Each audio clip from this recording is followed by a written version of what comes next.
Have you ever felt like you were doing everything right? You said the affirmations. You visualized the house, the partner, the wealth. You stayed positive. And yet, nothing happened. In fact, maybe things got worse. You start to wonder, is the law of attraction a lie?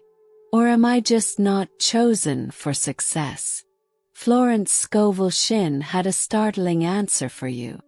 She said that many people knock at the door of their desires, but they knock with the hand of fear and the voice of doubt. They are like a person trying to tune into a radio station while standing in a room full of static. Today we are going to clear that static. We are going to find your missing link. One of the most profound secrets Florence taught, and the reason many fail, is the law of the vacuum. You are asking for the new, but you are clutching the old with white knuckles. Imagine you want a new wardrobe, but your closet is bursting with old, tattered clothes you no longer wear. The universe sees no space. It cannot pour gold into hands that are already full of lead. But there is a deeper level. It's not just about physical space. It's about mental preparation. Florence told the story of a man who prayed for a trip but didn't have a suitcase. He didn't get the trip until he bought the bag. Why? Because the act of buying the bag was a spoken word in action. It was a command to the subconscious that the trip was a settled fact.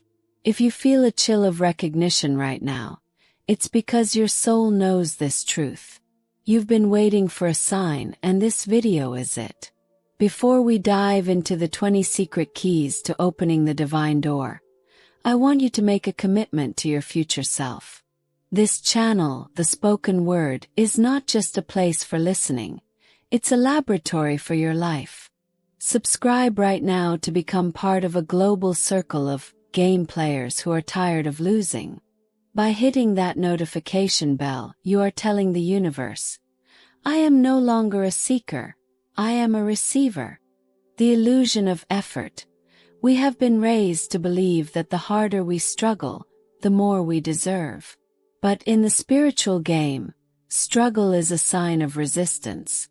Florence Scovel Shinn teaches us that the heavy lifting is done by the spiritual law, not by your muscles or your stress. The danger of the double mind. A double-minded man is unstable in all his ways. You cannot ask for success while preparing for failure.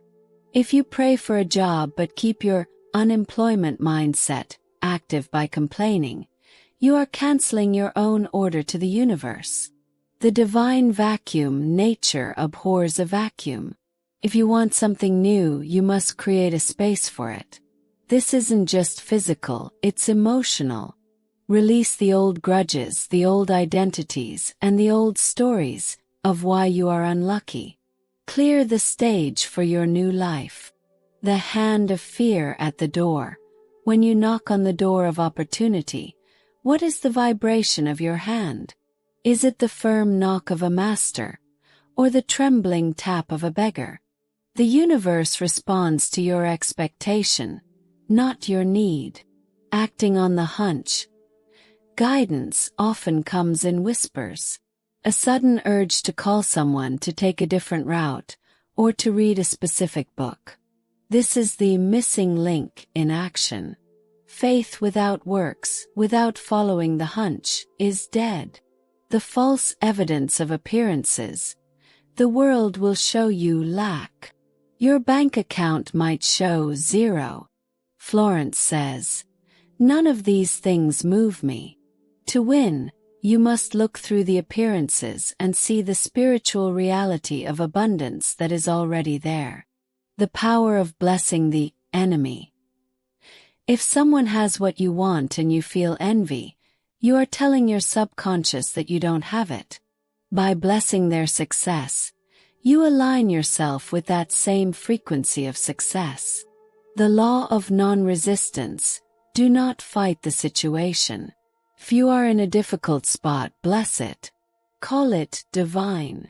By refusing to see it as an enemy, You take away its power to hurt you, and it must transform into something better. The word of calm. And you don't beg the law of gravitation to work. You use it. Similarly, you don't beg the infinite. You speak the word of command. You say, I now stand aside and let the infinite track my path to victory. The suitcase mentality. Recall the woman who wanted a trip and bought the bags. Preparation is the highest form of prayer. What can you do today to show the universe you actually expect your desire to arrive? The curse of the how. Your only job is to define the what and stay in the end feeling. The how belongs to the infinite. When you try to figure out the how, you limit the infinite to your own small logic. Following the path of least resistance. If a door stays slammed shut despite your best efforts, stop banging on it.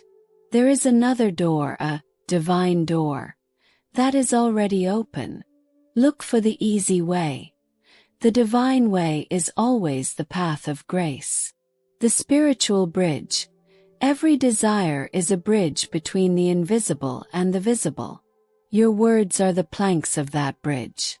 If your words are shaky, the bridge will not hold the weight of your manifestation.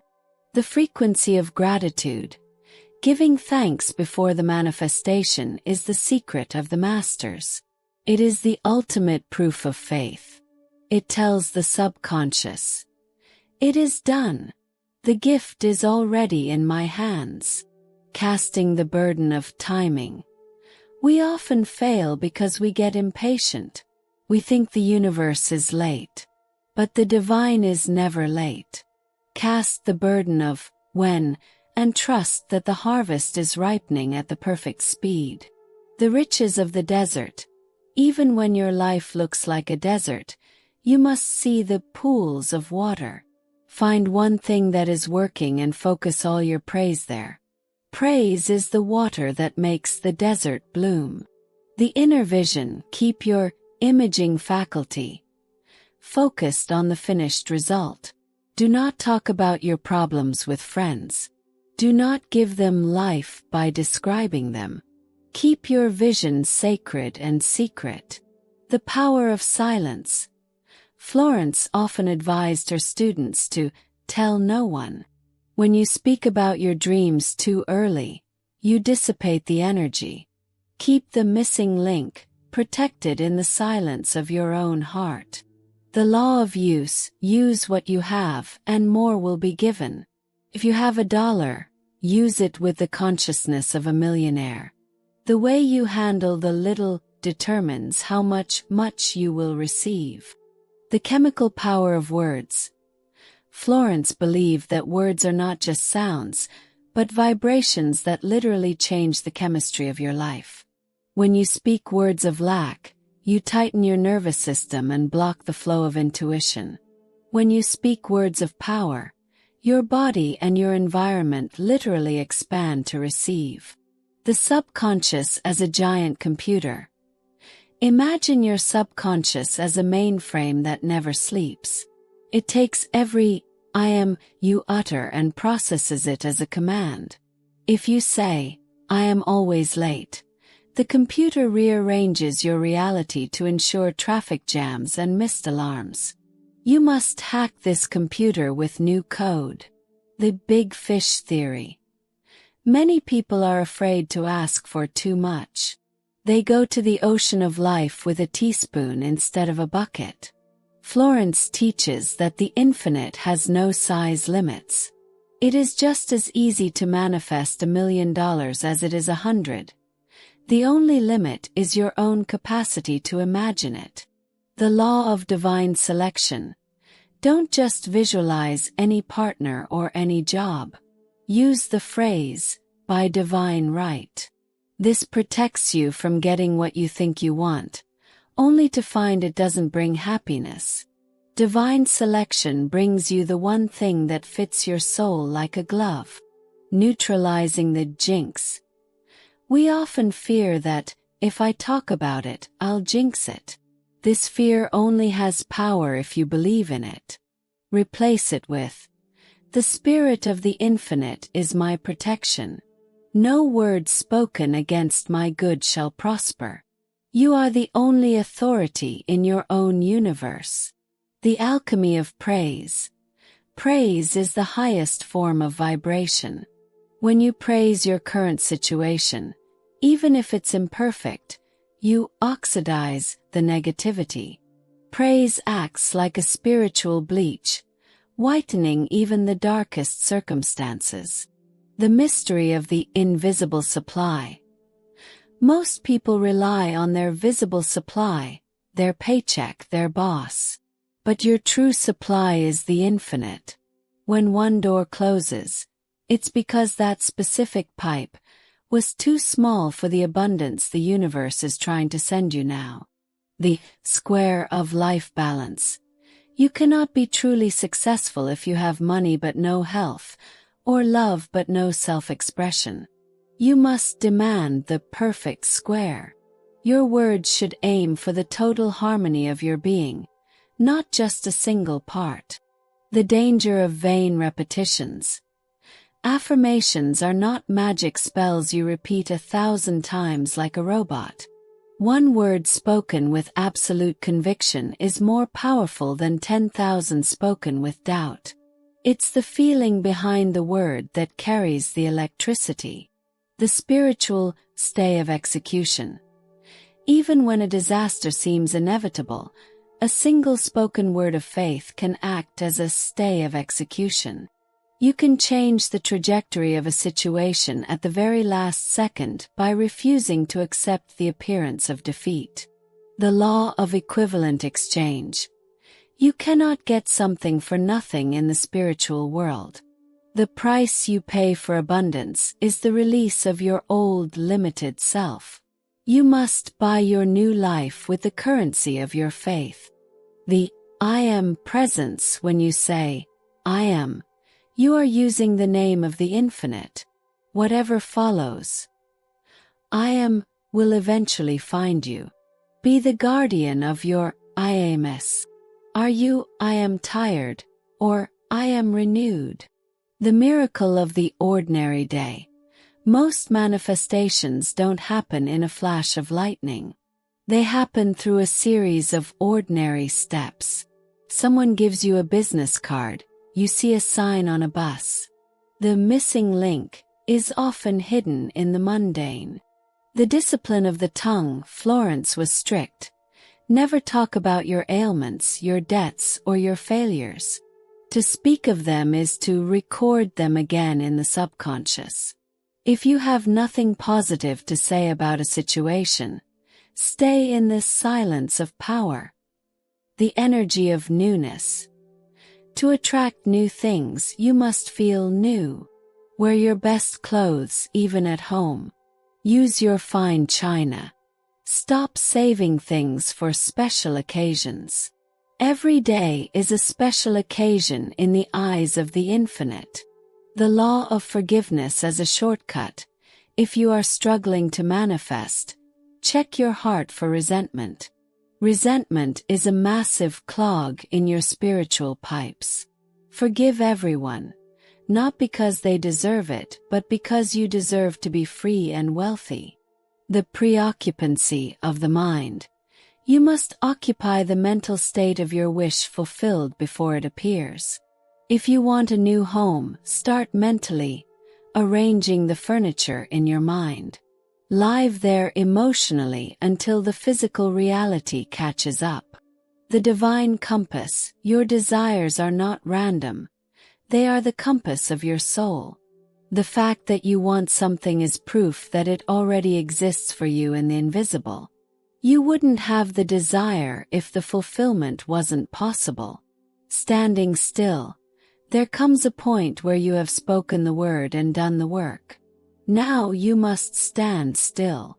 This is the hardest part of the game. It is the quiet trust that the law is working even when you see no movement.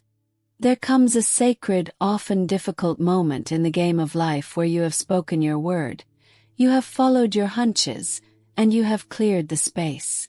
Now, the law requires one last thing from you: to stand still.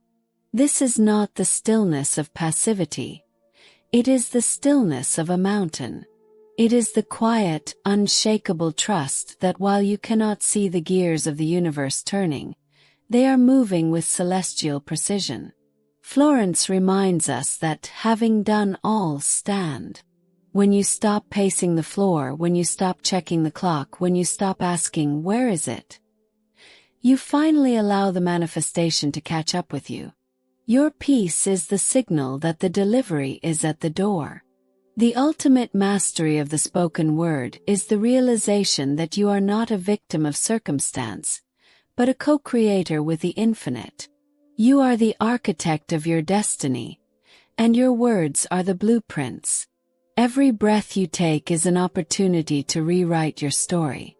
You are no longer the person who hopes for a better life. You are the master who decrees it. You have moved from the battle to the game. And in this game, the rules are always in your favor. The moment you align your heart with your lips, the word impossible is erased from your dictionary, replaced by the radiant light of divine certainty. As we reach the end of this deep immersion, I want you to take a moment of absolute presence. Look back at the version of yourself that started this video just a few minutes ago. That person was seeking. That person was perhaps frustrated, wondering about the missing link. Florence Scovel Shinn once said, "Infinite Spirit, open the way for the divine design of my life to manifest. Let the genius within me now be released." I speak that over you today. I decree that the doors which seemed bolted shut are now swinging wide on their hinges. I decree that the supply you thought was exhausted is now overflowing from unexpected sources. This journey is just beginning. On this channel, The Spoken Word, we are building more than a library of teachings. We are building a sanctuary for the mind. If you felt a shift in your energy today, I invite you to subscribe and join our global circle. This is your commitment to a life of ease, grace, and victory. By clicking that notification bell, you ensure that every day you are fed with the truth that sets you free. Now let's perform a collective act of power. Go to the comments below. Don't just write a sentence, write a decree. Write it as if it is already a fact in your physical world. I now stand aside and let the divine move through my life. My harvest is here, my way is clear, and I am profoundly grateful. Read the comments of others. Like them. Bless their manifestations. Because when we bless the good of others, we accelerate our own. Thank you for your presence. Thank you for your faith. Walk today with the poise of a winner, for the game is already yours. I am the spoken word, and I will see you in the next vibration.